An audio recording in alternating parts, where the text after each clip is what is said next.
Bonjour à toutes et à tous. Aujourd'hui, on va explorer les racines philosophiques et même spirituelles de la naturopathie française.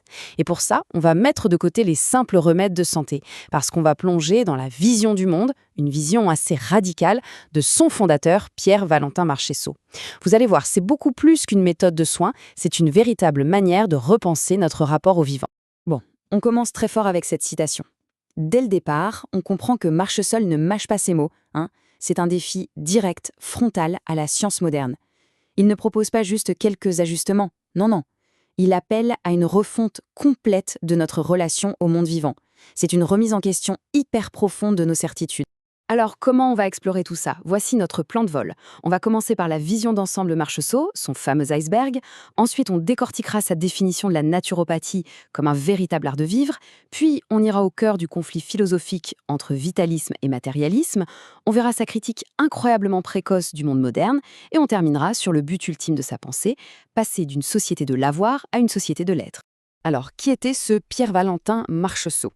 C'est le fondateur de la naturopathie française et il a commencé à développer sa doctrine dès 1935. Mais pour vraiment saisir la profondeur de sa pensée, il y a une image qui est parfaite, c'est celle de l'iceberg.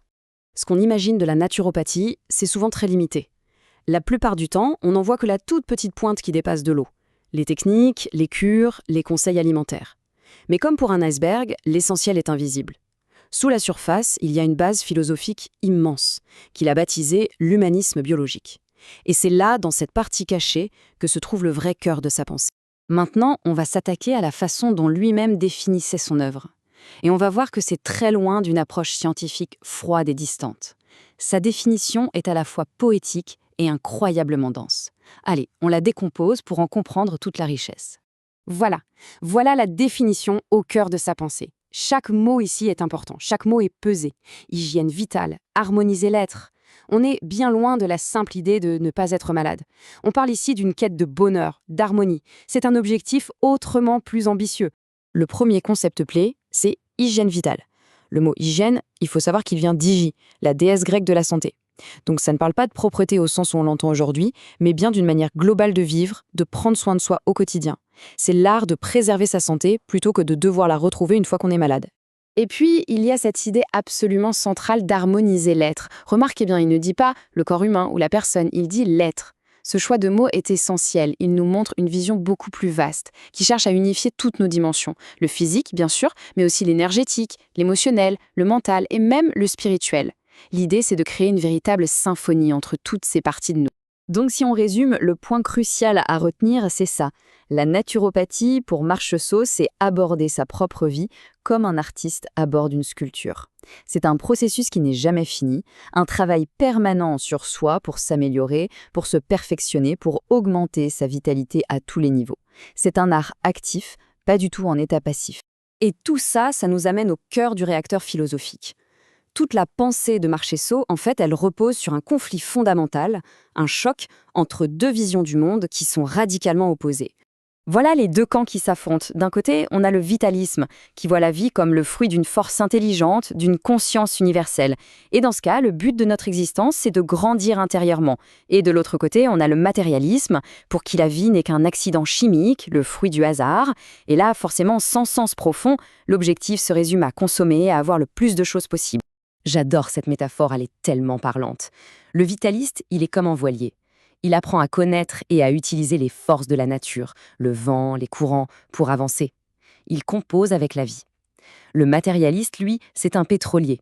Il utilise la force brute de son moteur pour tracer une ligne droite, peu importe l'environnement, quitte à tout polluer sur son passage. C'est vraiment l'opposition entre naviguer avec la nature et vouloir la conquérir. Et cette philosophie vitaliste, elle a conduit Marchesseau, mais alors très très tôt, à une critique hyper virulente de la société industrielle. Et quand je dis très tôt, vous allez voir, on ne plaisante pas. Écoutez bien cette phrase et surtout, regardez la date, 1935. C'est juste stupéfiant. Bien avant que l'écologie soit un sujet, des décennies avant le premier sommet de la Terre, il décrivait déjà avec une précision absolument glaçante la destruction de nos écosystèmes par l'activité humaine. Cette chronologie, elle met en lumière à quel point il était en avance sur son temps. Il tire la sonnette d'alarme près d'un demi-siècle avant que le grand public commence à peine à entendre parler de réchauffement climatique. Ça prouve que sa critique, ce n'était pas juste une opinion en l'air, C'était la conclusion logique et inévitable de sa philosophie vitaliste. En se coupant du vivant, on se détruit soi-même. Et voilà les conséquences concrètes de cette vision matérialiste qu'il dénonçait. Il parlait de notre mode de vie antispécifique, c'est-à-dire coupé de notre milieu naturel.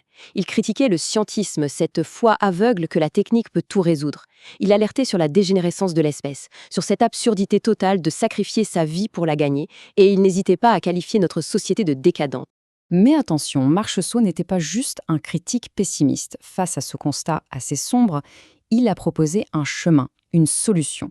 Et cette solution, elle ne se trouve pas à l'extérieur, dans une nouvelle technologie ou une politique, elle se trouve à l'intérieur de chacun de nous. Pour lui, le problème numéro 1, le principal obstacle à notre évolution, ce qu'il appelait le carcan ancestral, c'est la peur.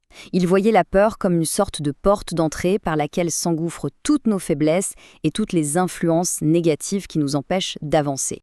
Et cette peur qu'il identifie comme la racine du mal donne naissance à tout un bouquet d'épines.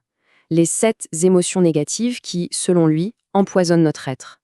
Il y a la peur elle-même, bien sûr, mais aussi l'avidité qui nous pousse à accumuler sans fin, la jalousie, la haine, la colère, la superstition qui nous rend irrationnels, et enfin la vengeance, un véritable venin pour l'âme. Alors, comment on fait pour se libérer de ça? Il propose un chemin en 3 étapes.